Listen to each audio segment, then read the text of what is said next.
early. Welcome back to another episode of these crazy people that just eat meat and can't stop talking about it. We got Justin on board wearing a funky headband, and Tom wondering why he's wearing a funky headband.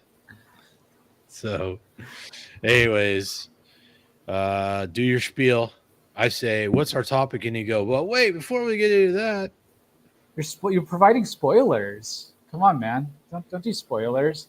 Today, actually, it's a little different. Today, we're starting out with a moment of silence for my 65-inch TV that broke over the weekend. So just a moment of silence, please. If you watch this later, or if you're watching this now and you're in the comments, please F in chat for my 65-inch TV. Also, in the comments, if you're watching this later, please F in the comments for my, again, 65-inch TV, which fell and broke over the weekend. So just a moment of silence, please. Was this poltergeist activity? Thank you for the moment of silence. Possibly. I did have it on a runner from my dad, and I thought that would keep it safe, and it did not. What is it? In fact, I think it was like a cloth. I don't know what it was. It had like an American flag on it and like a skull and some other stuff on it. And it was kind of a poster? Or no, it wasn't a poster. Like a cloth, like tablecloth? Tablecloth, yeah. Like a table, but not big enough for, like, it was more wide than it was like long. Yeah, so I had it under the TV, so like I thought it would keep it in place better, but no, it just completely did not. So thank you, my Kamaj, for the F for my TV. Thank you for joining us. Please hit that like button. If you're not subscribed, please subscribe to us. Hit that notification bell. Go ahead and throw a femur bone on there or some cow spots on the notification bell. To get that to light up so you're notified whenever we go live or whenever a video drops of ours, period, interviews, short ribs on different topics. Although we do need to get to recording on some short ribs, but that's more housekeeping for another time. Yeah, thank you for being here. It's us once again, taking your carnivore, keto, life philosophy questions. We kind of do a little bit of everything over here. We keep it nutrition focused, but not always. And we try to have fun. More importantly, we're all about quality of life. Quality of life. There you go. Improvement. There you go. Today's topic, and correct me if I'm wrong, Tom, but I think our main story is links between anorexia, body dysmorphia, and autism, if I remember correctly. You are correct, sir. All right, good old memories. My memories are working, Tom. Now, let me say, let me give a shout out to an old friend but new fan, my buddy Carol Bird, having some success, enjoying the carnivore lifestyle. It's good to hear from her. And let's see. The other thing was I wanted to thank Karina or Ayani Oak Tree. I forgot where she's at right now, but she's the one who originally sent a link to the video that kind of inspired this. Kevin Smith from Coach's collab with Amanda Leah and Becky Niles. Oh, nice to meet you, Kevin. I know Amanda Leah and Becky Niles fairly well. We have collaborated in the past, and I'm pretty sure Justin's talked to him more recently, haven't you? Yes. And Kevin. You should have just said Kevin Smith from Clerks. That would have been awesome. Isn't he vegan now? He is vegan. That is true. Well, maybe we could teach him. Maybe we could teach him the carnivore ways. That's why he doesn't look like a balloon that was deflated and actually has some muscle mass to him. Hey, now. The man had a widowmaker, got scared, and stopped drinking 2 gallons of milk a day. When vegan, I think it was one of his kids that talked to him. Probably. Yeah, it was his daughter. It's usually how it goes. Right. Daughter goes vegan. Eventually convinces the rest of the family.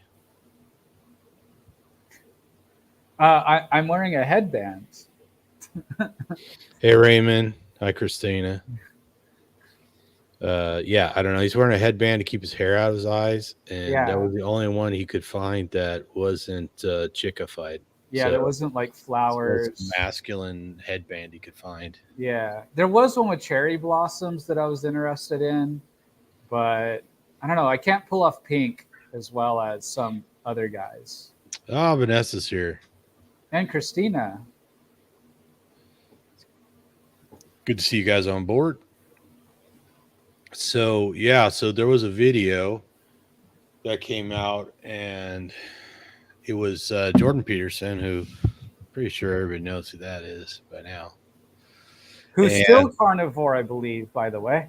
he is, and I did inquire as to okay, so I'm gonna throw it out there because it's probably never gonna happen. But so my big dream was to get Sean on here, Dr. Sean Baker, and Jordan Peterson and uh, Michaela Peterson, and start talking about that point in time when their notoriety kind of skyrocketed carnivore, because that was like a really important time for me. I'm sure it was a big deal for a lot of people.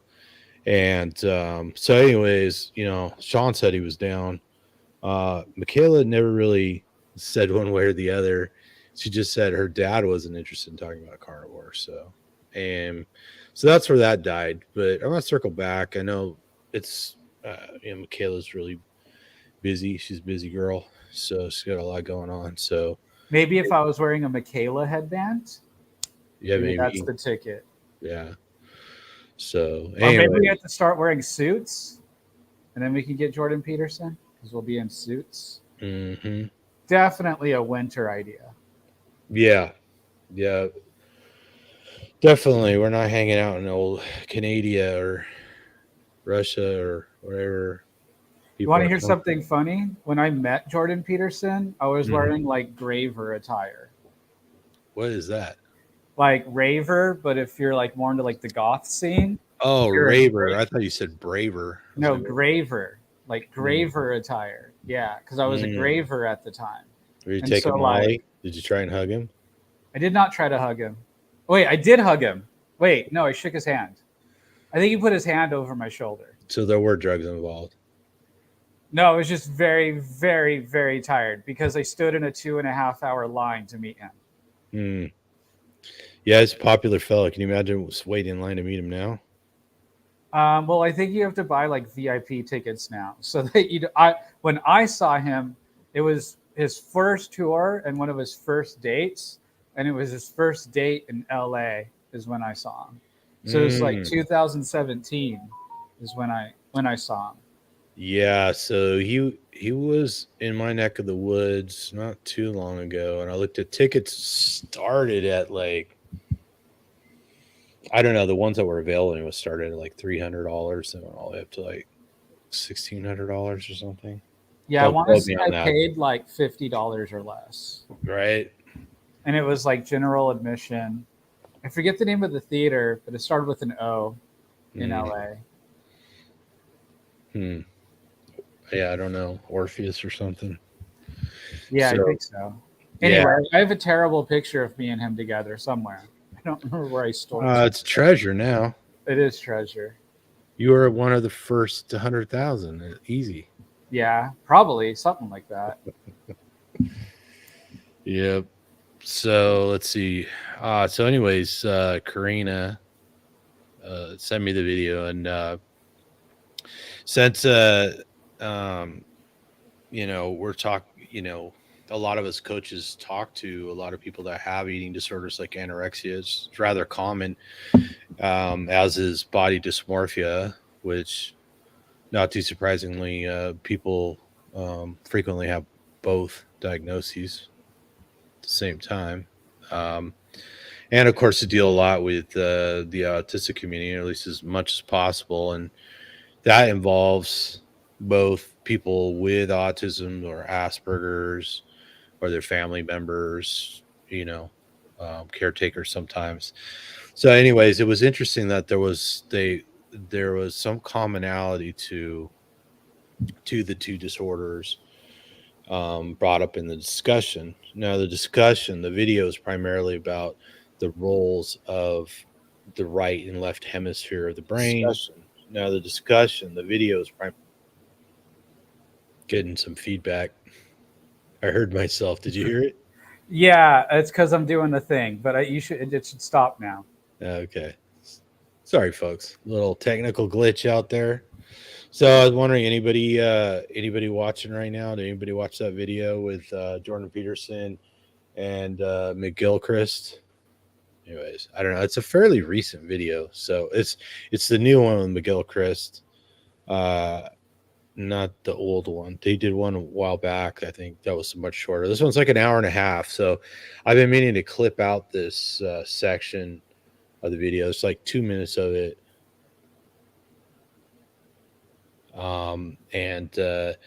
Anyways, haven't gotten it done yet, but we can share it and then we can kind of start talking about it. What do you say? Yeah, go for it. All right, so I'm going to share it. Hopefully the audio works out okay. So let's get that fired up.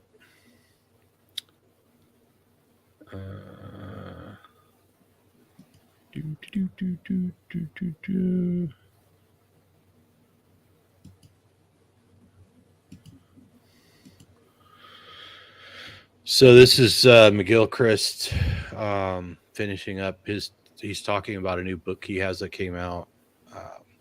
And then Peterson's going to come on and kind of mentions an observation. Now, both of these guys are clinical therapists. So, they help patients with these types of disorders and they just happen to notice this trend. So, anyways, let me know if it's not loud enough or something. See if I can adjust it. But here he goes. So this is this is all very simple, and for the sake of the argument and for the sake of our discussion, I've compressed an enormous amount. But I expand this, as you know, into a section of about 450 pages in the new book, looking at these hemisphere differences. So one of the things I noticed, and maybe this will help people get a flavor for this too, is I worked with anorexic clients for a good while. And one of the things I noticed about the anorexics, because they really have a problem of perception, not just conception. Absolutely. It's a body image problem. But if you work with someone who's anorexic, what you soon learn is that they cannot see their body as a whole. No. What they're doing is obsessively, they're very orderly people and they fixate on parts. And so they'll take a look at their calf, say, and maybe there's some residual calf muscle, and they'll look at the muscle really independently of the rest of the leg, and they'll try to figure out if there's any fat there in the muscle. And the problem with that is that when you parse your perception of your body up too focally, you can't actually distinguish between what's acceptable in terms of, let's say, obesity and fat layer and what isn't. Yeah. You have to solve that problem by glancing at yourself comprehensively, say, as a gestalt in a mirror, so you see your whole body. And then you also have to be able to do that while you're simultaneously remembering how other people look and contextualizing yourself that way. And so the anorexic is so focused on the part that they can no longer see the whole, and then they can't even see their body properly. And why this is so important to me is that the right hemisphere sees the body as a whole, but the left hemisphere only recognizes parts.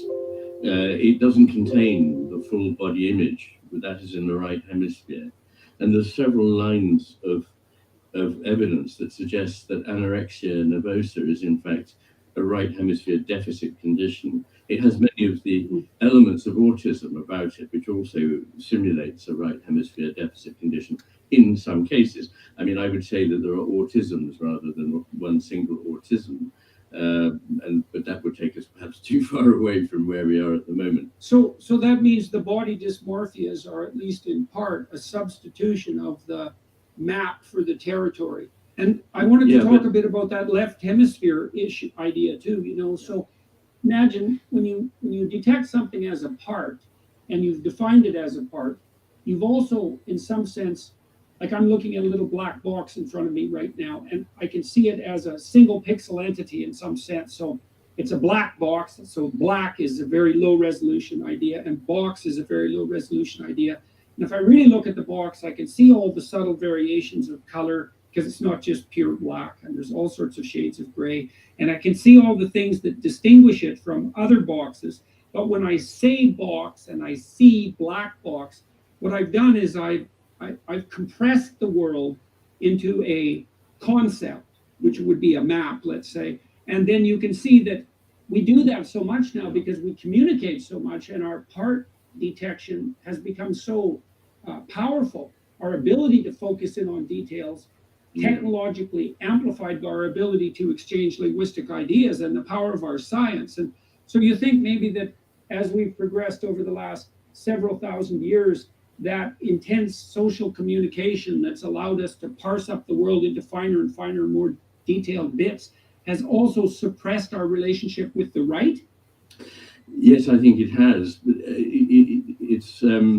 it would perhaps make a lot of sense if I were able to unpack the structure of my new book a bit, because it will answer some of the points that you're making.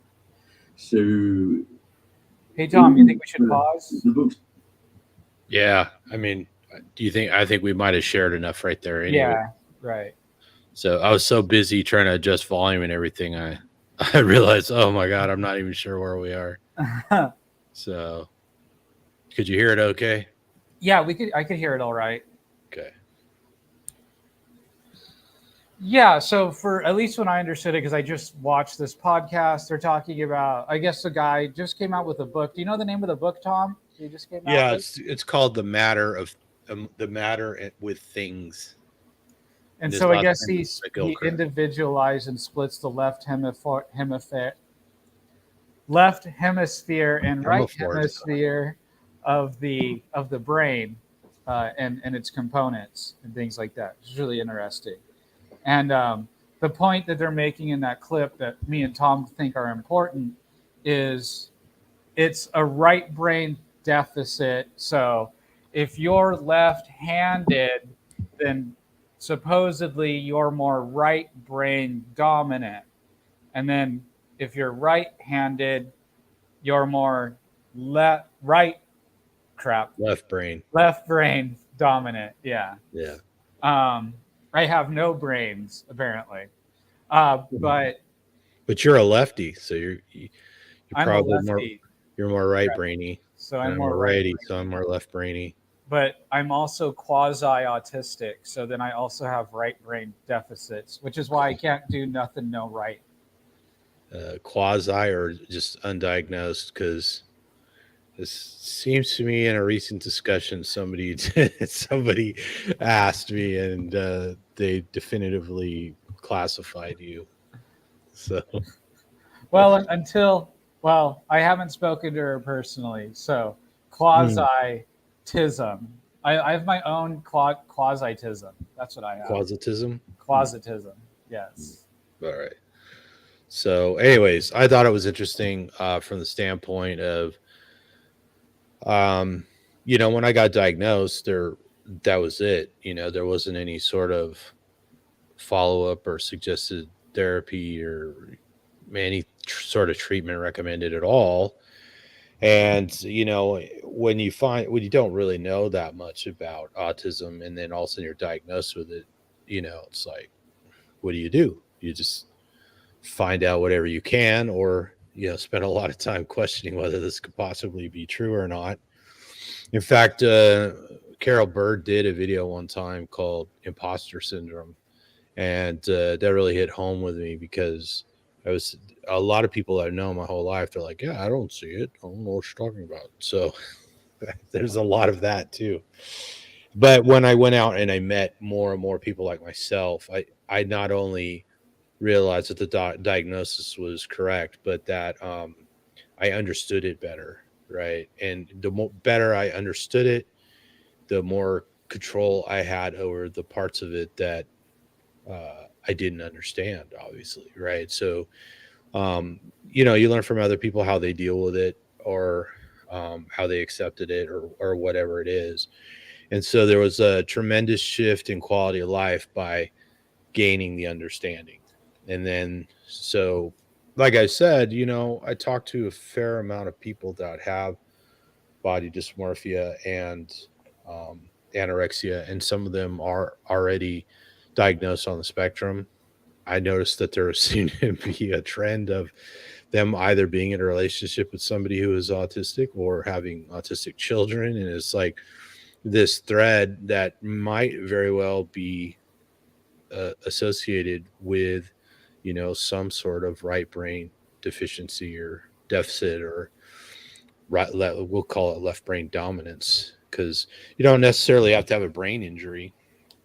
But, I mean, really the only thing that all autistics have in common is that they have an abnormal brain development, right? But then again, there are quite a few commonalities that you're likely to see, but not necessarily going to see. So I think that sort of hyper focus on things is probably is a right brain deficiency or a left brain dominance sort of thing.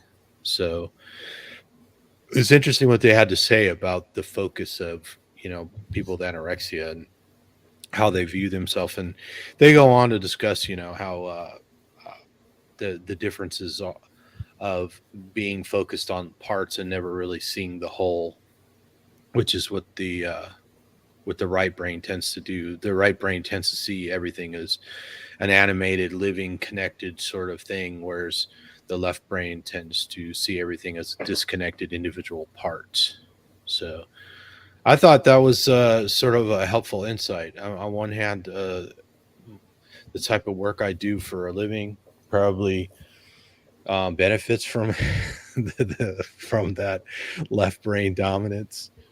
But in other aspects of my life, understanding that, I mean, there's always the possibility that you can intentionally shift more of your thinking in the direction of right brain, or at least right brain concepts, right? So even if you have a deficiency or deficit or brain injury, you could quite possibly consciously um, uh, groom your thoughts in the direction of more of a right brain approach. I mean, you could always say, rather than staring at the spot on the eraser, you could step back and see the whole eraser for what it is, for all its parts, right? So that's all possible. So what do you got to say there, headband warrior dude?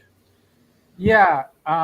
So one thing I want to touch on, it's a slight tangent, but it really hit me, and I was really happy they said it. How I put in the chat that I'm OCD or OCD adjacent. How they talked about people with OCD, if they touch something that they think is dirty, they feel contaminated, and that's exactly me, 100%. And that's something I've had since I was a kid, since I can remember. And it's especially like with cooking, I notice it like so badly. So if I touch raw meat, put it in the pan, and say I want to grab seasoning, like, I don't know, maybe this is normal, but it's like I have, like, before I go touch the container of seasoning, or before I go touch the cabinet or anything, I have to desperately wash my hands, then touch the cabinet, grab the seasoning, put the seasoning on. And if I'm going to grab more beef, I have to wash my hands again, because otherwise I feel like I'm cross contaminating. Yeah, well, I mean, on one hand, I understand that, because I don't want to, touching a piece of bloody meat, you don't want to leave bloody fingerprints on the door pulls or the seasoning container or whatever, right? And Right. but to feel like you're dirty, I mean, I don't like my fingers to be dirty either. In fact, the worst thing is being sticky, right? Right. I'd rather Being be in sticky. pain than be sticky. So, True. Yeah. I'd rather be in pain than in sticky. Yes. yeah. So yeah, so I do have a few of the, I mean, I think everyone has these traits. Like, this is what's so, one of my huge contentions with the psychological field of which I'm from is all the diagnosing normal. You know what I mean? And No, diagnosing normal. What? well, just like normal tendencies, normal behavior. So like Oh, it's a gotcha. completely sanitary practice to touch raw meat, put it in a pan, wash your hands, and then go touch the seasoning Just lick your fingers. and then wash your hands again, right? Like that's totally sanitary. Um, and it's like as long as you're not getting stuck in like obsessive loops, then like that's when it's like clinically a problem. And so Well, can you speak to the right brain, left brain, and OCD? Is OCD typically linked with left brain dominance or right brain insufficiency? Or so it would be the one where that's connecting everything. So because typically with OCD is in overwhelming anxiety attached to the external world. So basically, in its worst forms, it's like if I don't shut and check the door 3 times, then I'm going to get into a car accident, right? Like you're drawing bridges that aren't actually there. It's so it's not that almost somebody's going to schizophrenic. actually walk into your house and steal something because you left the door unlocked. It's going to cause a car accident. Right. It messes with your.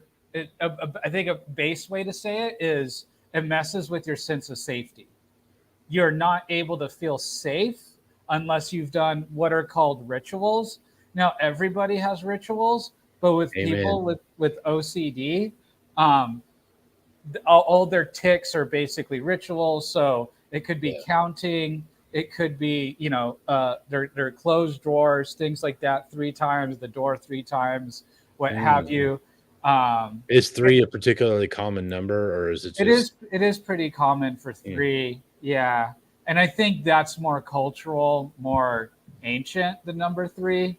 Interesting. It's a religious number. So you have God, the Holy Ghost, and the Son Jesus, the Trinity. It's very deep. So in Western culture. Yeah. You blaming this on Jesus now? A little bit. Sure. Why not? We haven't been blasphemous on the channel in a little bit, so I guess it's time. Now, if fine. if Jesus was here, what do you think he'd say to defend himself? I don't know. Okay. I don't know. Trying to give him a chance. Fine. The Triforce from Zelda. Is that better? There's 3 in the Triforce of Zelda. I don't know. Is the Triforce of Zelda copyrighted? Because that could be an issue. I'm just saying. I suppose it is by the Nintendo Corporation. Oh. But they're a Japanese company, and they're not very Sue happy like the American companies. Oh. Excellent. So when you're done, let me know, and I'm going to read Christina's comment. I'm done. Are you? For reals? Yes. All right. So Carnivore Christina just happened to say, I took a left and right brain test when I was a kid. When they diagnosed me with ADHD, when they said I use both sides of my brain equally, they said it is not very common, and I'm ambidextrous too. Yeah. So that is uncommon. So, but it doesn't make you special. Christina. And all left-handers are ambidextrous. Really? Really? Yeah. It's because there's like nobody that does their left hand for everything. Like me, the only thing I really am left-handed with is like automatically what I snatch with or what I open doors with and stuff is my left hand, or hit a switch or something, or grab my glasses. It will always be my left hand.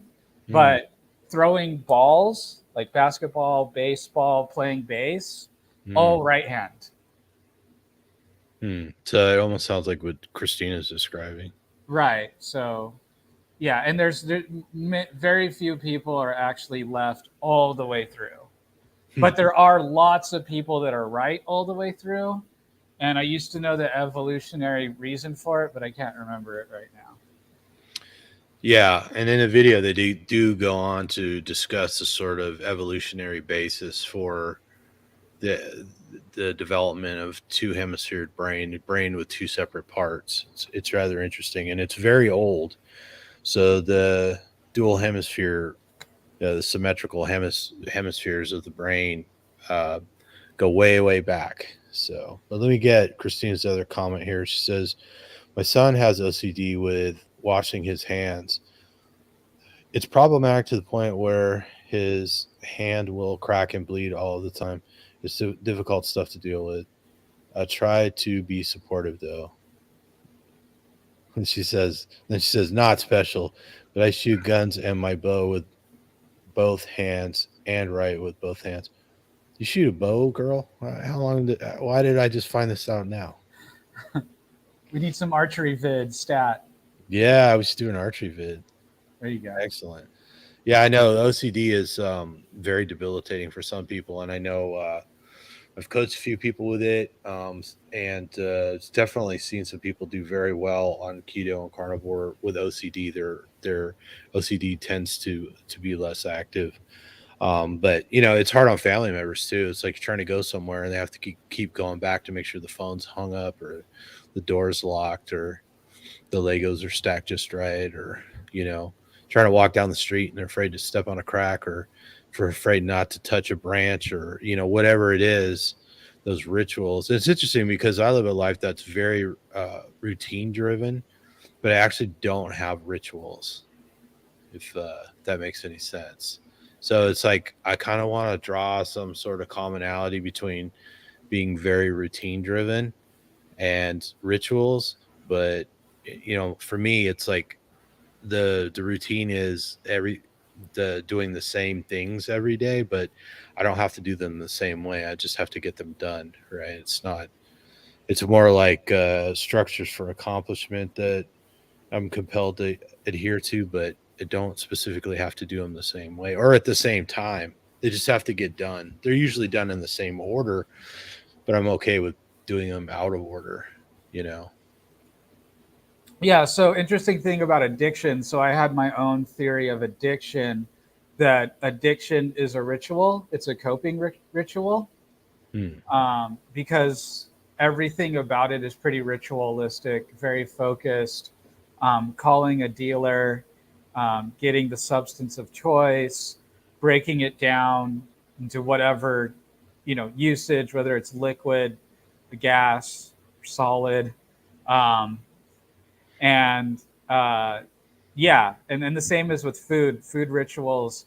Typically, the excitement of the buildup of getting the food, consuming the food, and then the relaxation after, right? So in prayer, in ritual sacrifice, in rituals, you have a building up, a crescendo, and then a relaxing, period. All across cultures. And so addiction is just a person's own personal coping ritual. At least that's the way that I conceptualized it at one point. And my professor was quite impressed, if I might say. Yeah. That's my own personal theory on addiction, is that it's a ritual coping mechanism. Interesting. Yeah. So Christina truly is special to be able to do all those. It's probably 99% sure that you're right, that you're using 100% of your brain all the time, unlike us plebs that are using 10 to 20% on average. Christina mentioned she's been bow hunting since she was a little girl, and she loves it. I've also been shooting a bow since I was a little kid, and one of the issues since you were a little girl, Tom? Since I was a kid. Oh, okay. I didn't say girl, I said kid. Come on now. Pay attention. What is it Bart always says? Stop throwing paper darts. Put the gum down the back. Straighten up. Pay attention. Stop texting. You're not a professor, though. No, but I'm stealing his tactics to get you to pay attention. All right. Well, it didn't work with my teachers, and it's not going to work with you. All right. I'm going to send a ninja over with a taser if you don't be careful. Hey, I'm ready for him. I'm wearing the headband. Right. So, when I had a friend, I used to shoot competitively and had a coach and all that. One of the guys that I shot with, that was, we were about the same age. He's right eye. It was right eye dominant. So that's the thing. I mean, it's not just with your right-handed or left-handed, but you'll have a dominant eye as well. And when you start archery, regardless of whether you're right-handed or left-handed, they start you with whatever your dominant eye is. So he had an eye problem and had to switch because he couldn't see very well out of his dominant eye. I think he went from right to left. So anyways, yeah, so I don't know if somebody is truly ambidextrous and they don't have a dominant eye. That would be fascinating, because the same's kind of true when you're shooting rifle, pistol, and shotgun. I mean, your dominant eye is the one you're really aiming with most of the time. So even if you're using both eyes to shoot, you still have a dominant eye, and you have to be aware of it, because there's always a certain parallax in the impression of where your target is based on your dominant eye. So anyways, interesting. I think we have to start studying Christina, even if she's not special. She's special to us because she's an audience member. Hey, and let's mention to everybody, that we started a Meat Mosaic Facebook group. So if you guys want to join in there, we'd be happy to have you. And of course, I have a Facebook group for autistic carnivores, so everybody's welcome. Oh, and she has a dominant right eye. Interesting.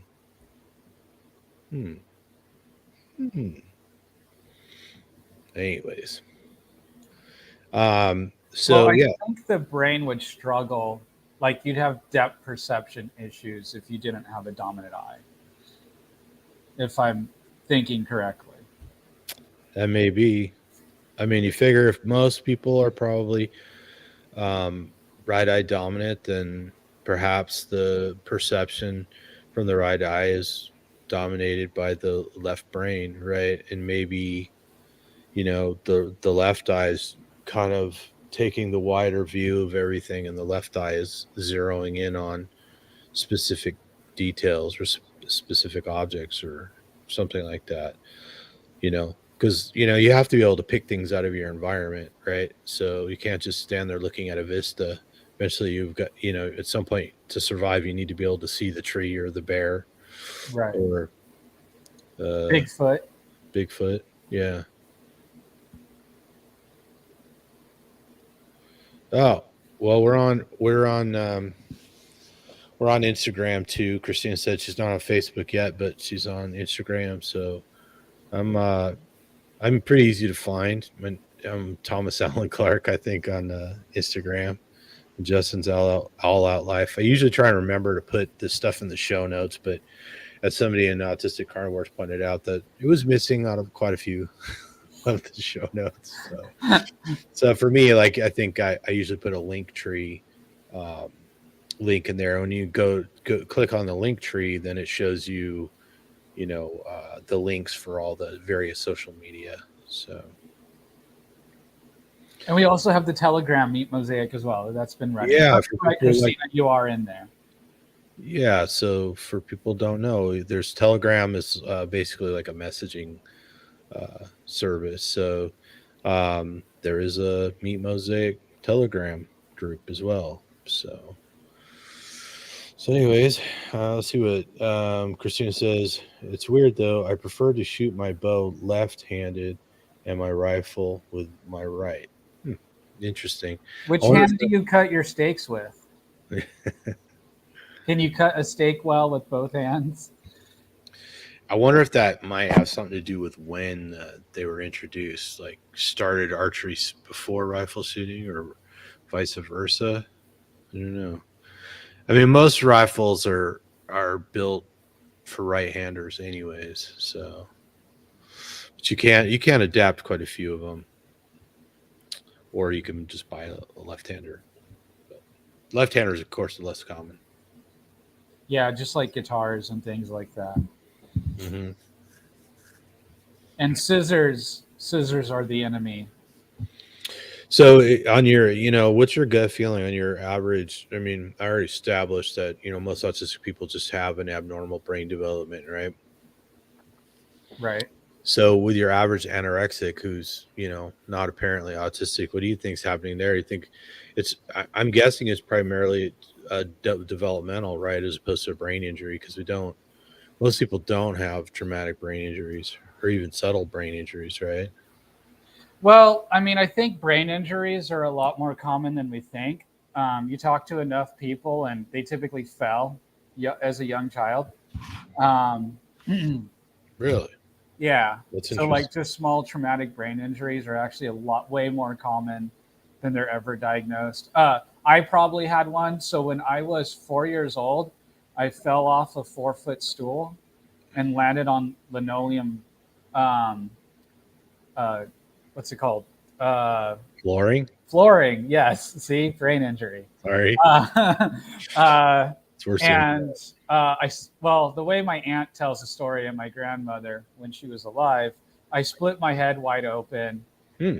was rushed to the emergency room. I was gushing blood everywhere from my head. And they had to sew well, like they didn't have to put my skull back together or anything, but they had to, yeah. So, and I still have a scar from then too. Yeah. So it was gnarly. So that was most likely a traumatic brain injury. So how long have you been anorexic? Not one of my problems that I ever struggled with. I've struggled with problems, but not one of those. Hmm. So the thing about anorexia, though, is that typically, well, most eating disorders, bulimia and anorexia, usually have to do with control and are usually linked to sexual abuse. Now it could, like we've talked about before, typically issues are not monocausal, they're Mhm. multi-causal. So it could be um, that they have had an undiagnosed traumatic brain injury as a child, also went through some kind of trauma, uh, too much chaos in the household, or sexual abuse as a child. You go through puberty, the culture and yourself becomes a lot more self-focused, self-identity. You start comparing yourself to others. Your brain deficits kick in, or brain mutations kick in at that point, and you start obsessing on your stomach, or maybe your glutes, or maybe your thigh, whatever it is, maybe your breasts, and decide that you need to change, or maybe you were bigger as a kid and you were teased for it, and that was traumatic. And so then once you hit puberty, boom, the brain deficits hit, and then boom, you start focusing and getting obsessed with not eating and losing weight and going down that trek. I have a friend or slash coworker who disclosed to me recently that she struggled with anorexia because she was a gymnast as a child and Mm. up their teams, and gym, um, the what is it called? Gymnastics is an extremely competitive, very high demand sport. Mhm. If you're 1 pound over, it is like a huge deal and everything. So could be sports trauma, could also lead to that as well. So yeah, it multi-causal, but as you can see, there's a pattern.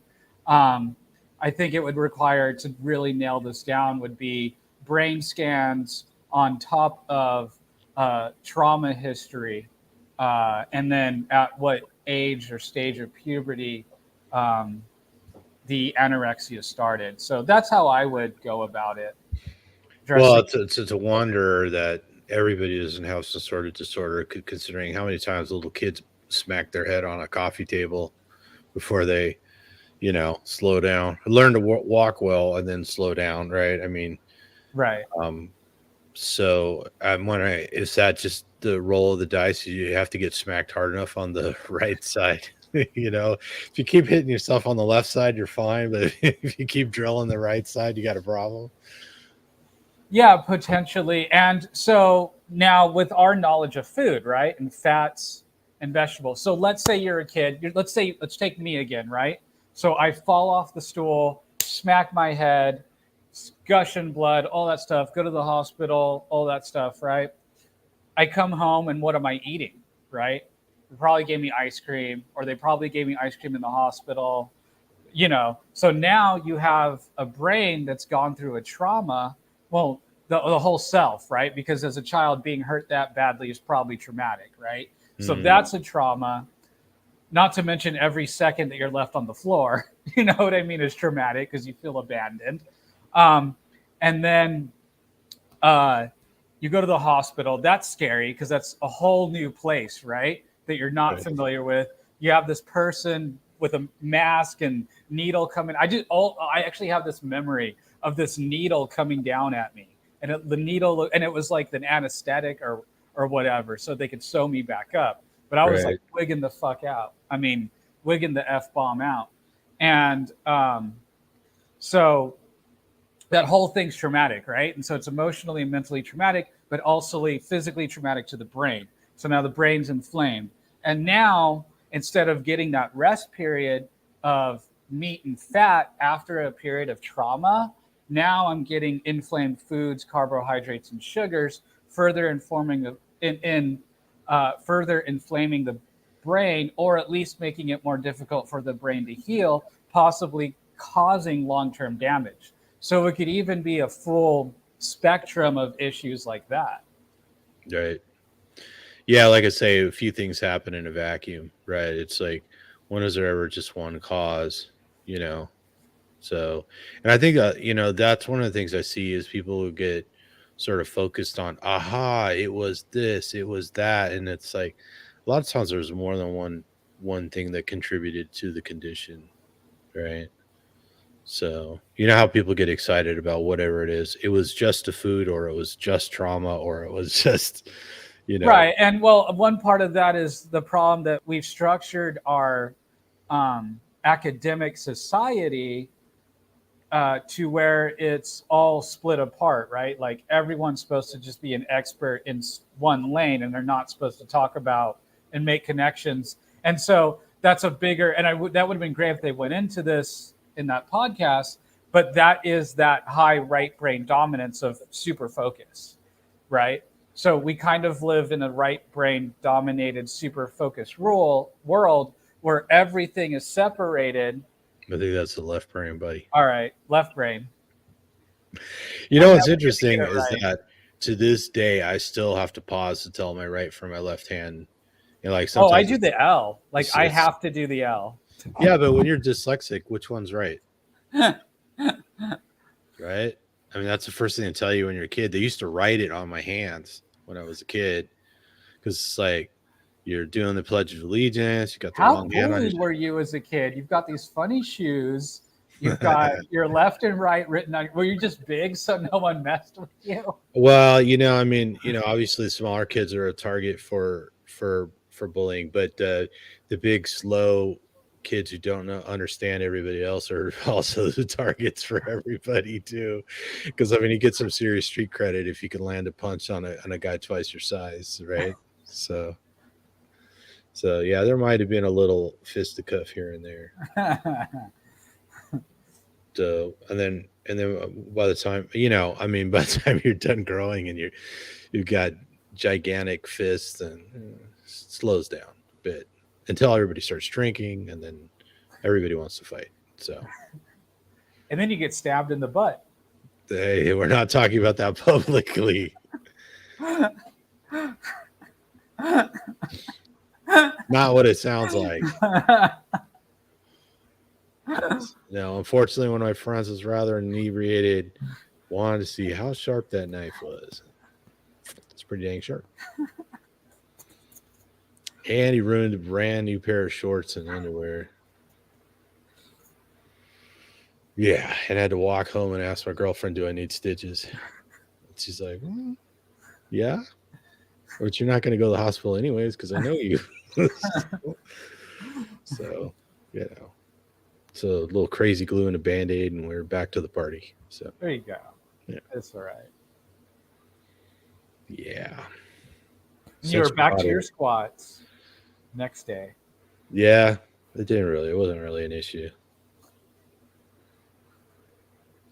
I mean, what's a stabbing among friends? Right? If your friends don't stab you, are they really your friends at all? I know the deeper questions, right? So. But yeah, I find this whole thing interesting. I had a couple of points of contentions in the podcast, but of course it's a podcast, and so they're not able to break down every little detail. But yeah, I mean, I think the overall theory is sound in the pod, and I would recommend it. I think it's really interesting and really good. But yeah, so the academics, right? So it's like why aren't doctors able to draw a connection between health and nutrition? And it's like, well, because they're not nutritionists, and the nutritionists are taught poorly. So, you know, it's Right. just like that. Like, if you're family medicine, that is your focus, you know. Yep.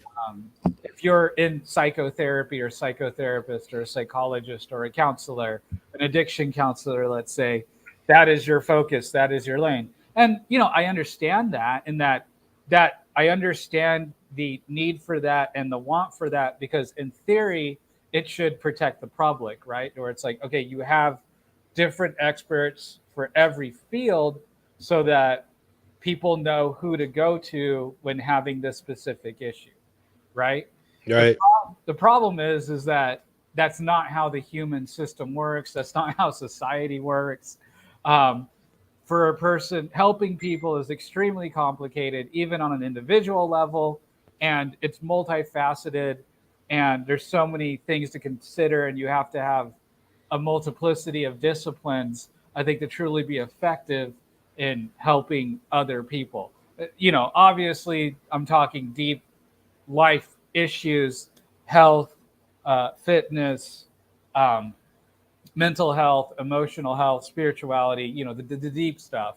Obviously, if your car battery's dead, that's, you know, a simple thing, you know. Now, Mhm. we live, now the world is complex in that the fact that you have a car that needs a battery, like, that's multifaceted in and of itself. And yes, the car itself is multifaceted, and you could think it's the battery when it's the alternator or something else, or a spark plug. um, Corroded ground. Yeah. Corroded ground, right? Exactly. um, but to you and yourself, it looks like a simple problem, at least until you break it down. So humans are the same way, except we're way more complicated than a car, even a modern car, I think. And so, but the problem is that we've set it up now to where if the, let's so-called experts, or the um, designated expert in such field, if they're just so happen to be taught wrong or propagandized or got bad information, or the research is incomplete, so they're running off incomplete research, there are unfortunately years of leading people like lemmings off a cliff before that correction can be made, because it just kind of duplicates and duplicates and duplicates the knowledge. Well, I can only imagine it happens all the time. That you got somebody who's got some issues that need to be addressed, you know, medically, and they go going to a specialist here and a specialist there, and you know, there's probably little chance of a common sort of cause being connected when you're being treated by individual specialists, right? Unless they collaborate, which probably Well, doesn't which they're happen a lot. supposed to, but I've never ever had a psychiatrist return any of my calls. Is that right? Right. Yeah. You call about somebody you're counseling and they don't call you back. Huh? Right. You know, okay, how much medication are you giving this person? You know, because in my designation, I wasn't able to give specifics on medication, and was supposed to refer them back to the psychiatrist, Right. or even worse, a lot of people's MDs and family practitioners are prescribing antidepressants and other mental health medication, which I find to Sure. be an absolute abomination. But that's a story for another time. Hmm. Good luck on getting either one to call you back, though, or to fill out forms for you or send stuff back. Right. So yeah, it's serious, um, serious problem there. But yeah, and so what does nutrition do, right? It seems that whether your deficits are in the left hemisphere or the right hemisphere, it seems that a low carb slash carnivore diet helps. You know, it seems to help the brain on all fronts. Um, I'm not sure if there's a medication that works a similar way. You know, maybe exercise too probably works a similar way, right? You know, Right. chemicals and things like that.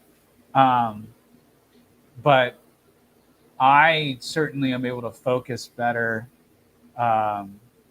That's right, people. This is me focused better. um, I can hold thoughts. I can hold more complex conversations. Certainly, have more complex thoughts.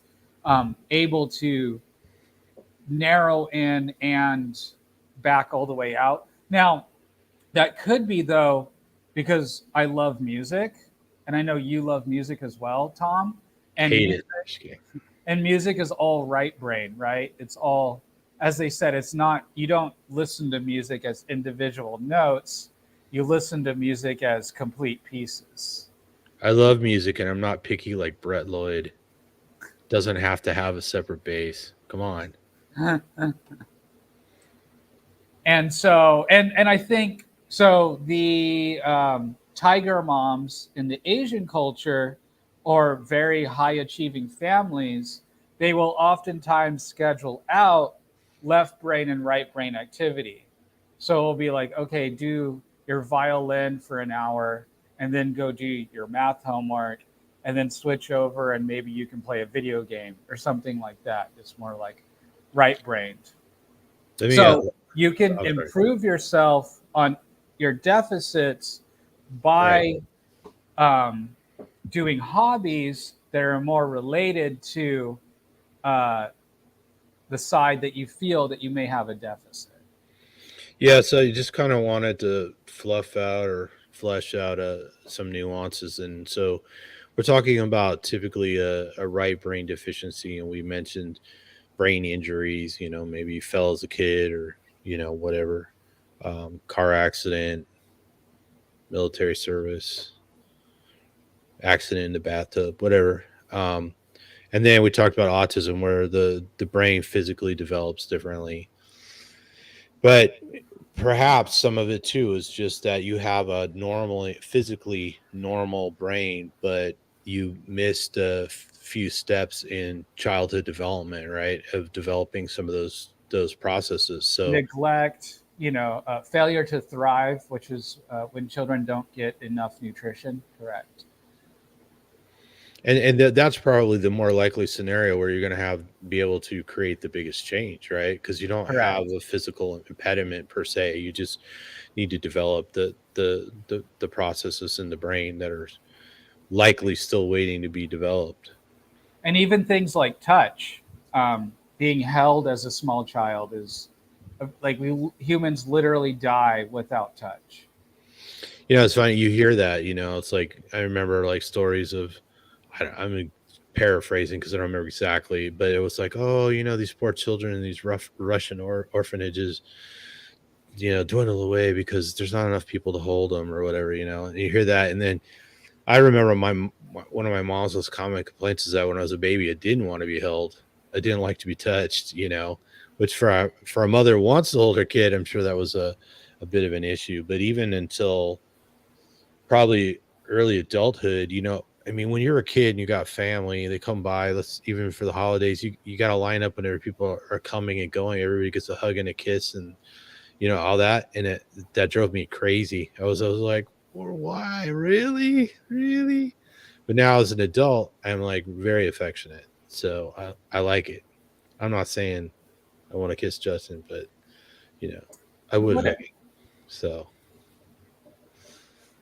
But yeah, so that's interesting, and it's like I don't know necessarily how that relates, but it's like when you got a kid who doesn't like to be held or touched, Well, I mean, maybe it's. I mean, I think skin to skin contact is important, especially with nursing, but I honestly stretch out the concept of not literal, but interaction. Mm-hmm. Interaction is in intimacy. A person focused on the child is, I think, what's important, rather than the actual, unless the child craves physical touch for whatever reason. But I think I'm sure, I mean, obviously your mom talked to you still, was there in your presence, right? Yeah. I think in these I don't know if she talked so much as yelled, but yeah. So there was she knew you, she recognized your existence. To put it in a very Yes. as baseline as possible. Yes. Whereas I think in these orphanages, the psychological feeling was that you as an individual do not matter, and you could be switched out with any other baby, and a caregiver could be switched out, and the baby could be switched out, and it wouldn't matter. Like big M, philosophically matter. And I think that is what killed the children. I was kind of thinking it was more mechanical, like imagine you're a baby in a crib or a cradle or an incubator or whatever, and you're not seeing people's faces, they're not interacting with you physically or talking to you or anything, and you're just there in that void by yourself, right? So I have to imagine, you know, so the human brain grows and develops very rapidly after birth. Well, it's growing and developing before birth, right?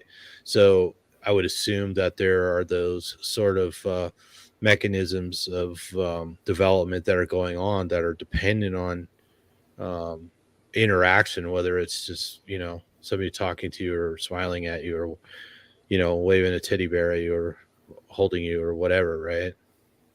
Yeah, exactly. And, you know, relationships are the reason why we live. Loneliness is the killer. Isolation's the killer, right? Right. So I think that's kind of what I was thinking is like there's this very isolated state, right? Correct. To develop in. Yeah. Right. And so the young child, well, it's toxic to everybody, but a very young child that, you know, so if you're left out away from the tribe, if we're talking 10,000, 30,000 years ago, etc., you're dead. That's it. Right. And so there's probably like a mechanism in us that's kind of like you're done, you know, because you're left outside of the tribe that young, and there's no way for a child to get resources on its own, at least for the first 8 years or so. You become a Scooby snack, right? For some critter, right? An eagle, or you wander around and starve or something, right? Right. I think that's the most terrifying way to die. Is picked up by eagle and dropped. Like, well, you know, everything about that is terrifying. I'd rather take the saber-toothed tiger to the neck or to the back of the head. At least you don't see it coming. I'm sure you've seen some of the footage, but I mean, like eagles will start eating animals as they're walking away or running away. They just climb on and start ripping flesh off of you. There's, you know, what are you gonna do? Especially when all you have is 4 hooves pointed at the ground. There's no way to get an eagle off your back, you know. Maybe run through some brush or something if there's any around, but yeah, that'd be a horrible way to go. Right. So sorry, I didn't mean to draw the community so dark. It was not my intention. Right. Well, and I think that points to, you know, a lot of the challenges of survival in the past we don't really think about, right? And that's a legitimate one right there. And every once in a while, an eagle tries to steal a little kid. They usually can't pick them up, but they can't carry them very far, so they drop them. But, you know, imagine it just flies down, knocks the kid over, and starts eating it, and then because nobody's around to stop it, right? It could totally happen, right? And you know, we talk about, you know, one of the first questions people will raise when I say, oh yeah, just eat meat, and you know, that's how we evolved. And they're like, well, you know, before, you know, prehistory, people didn't live very long, right? So the age expectancy is relatively low, but once you sort of eliminate childhood deaths, mortality. Yeah, infant mortality and young childhood deaths, like, and infections.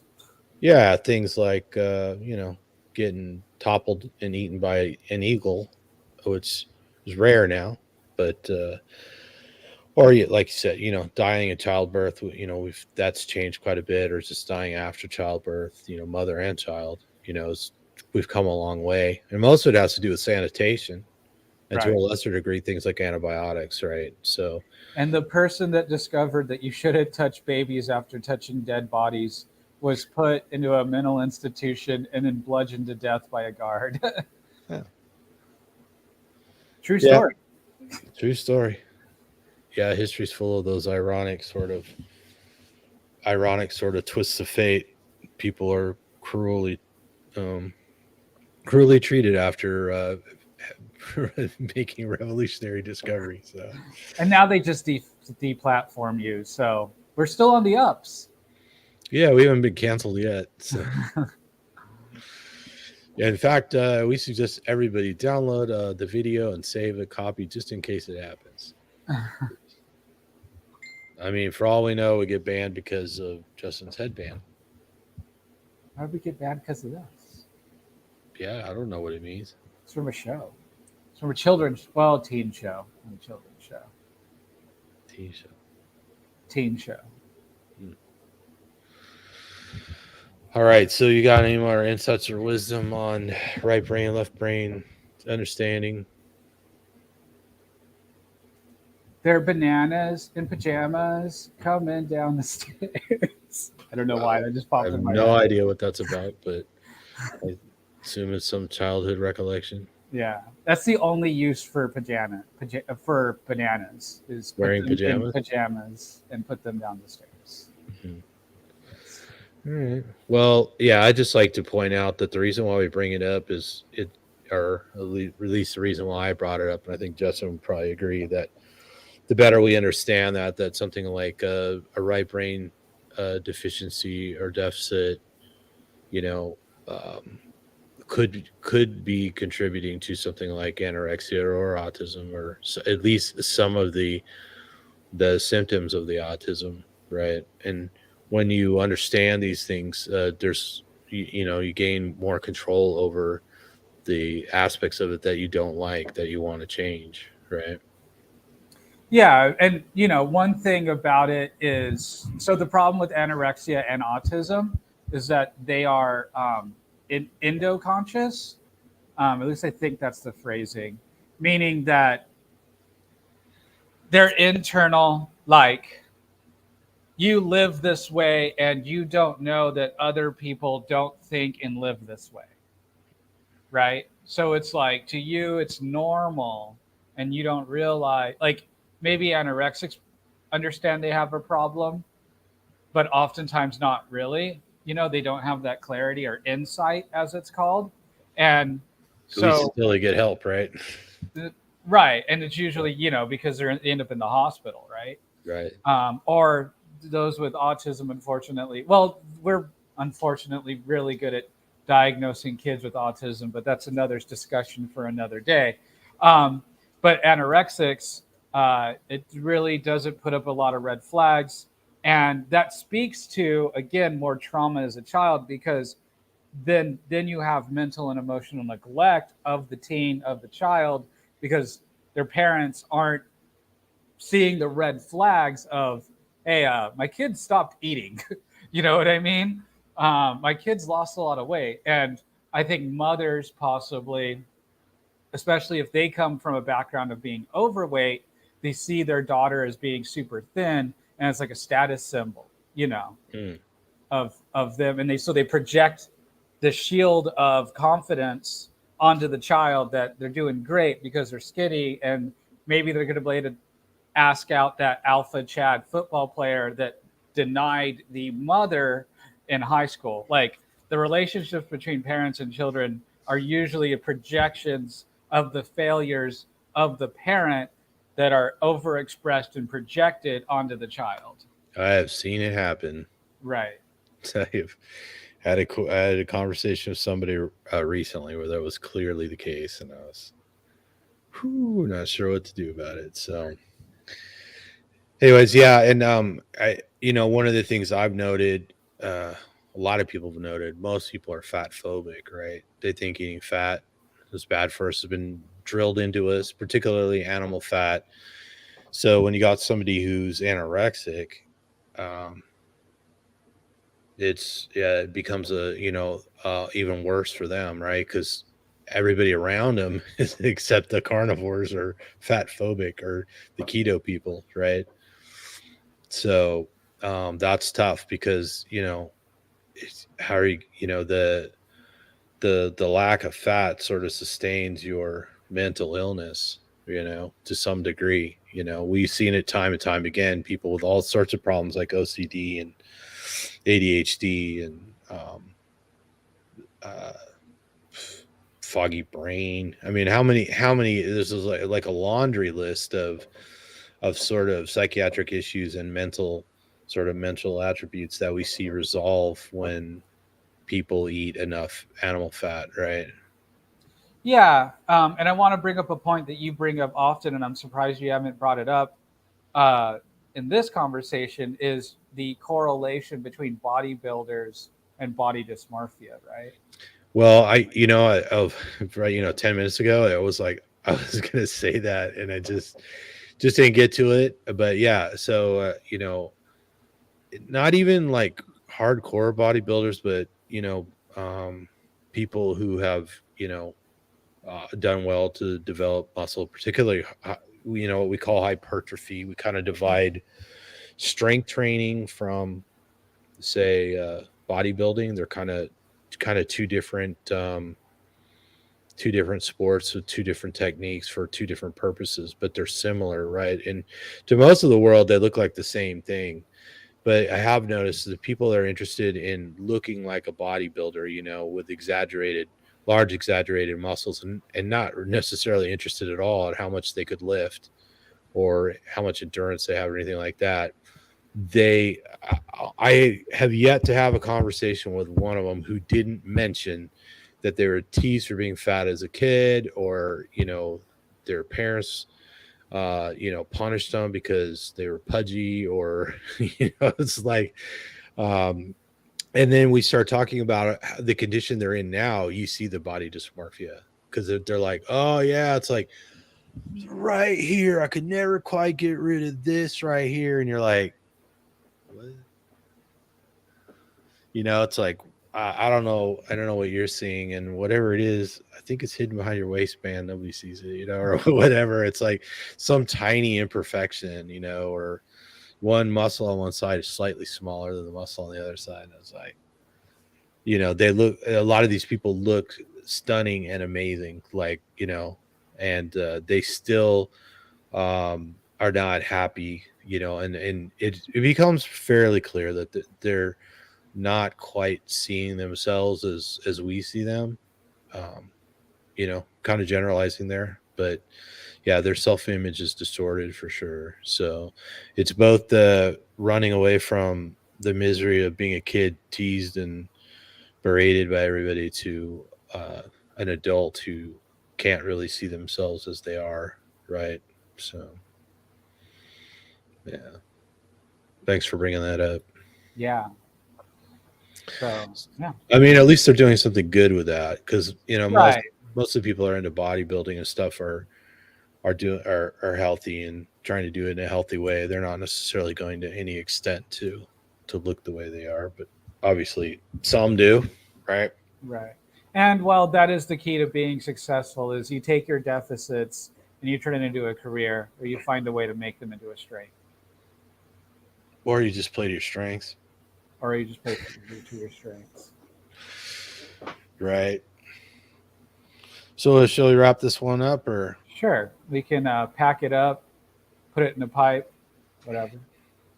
Put it in the pipe 5x5. 5x5. All right. Well, I want to thank everybody, especially the people who showed up to chat, comment live. That was awesome. Christina, Kevin. Let's see who else was here. I got to scroll through it. Where'd you go? Oh, yeah. Vanessa was here. Raymond was here. I guess that's everybody that commented today. It's a good chat with you guys. And make sure you send the link out to somebody who might help. Spread the word, help us grow the channel, because that would be deeply appreciated. So come join us in the Meat Mosaic Facebook group, the Autistic Carnivores Facebook group. Find us on Instagram and so on and so forth. Keep in touch. Look forward to having some discussion with you guys. And again, one of you wants to come on and tell your story, hit me up, or Justin. Let us know.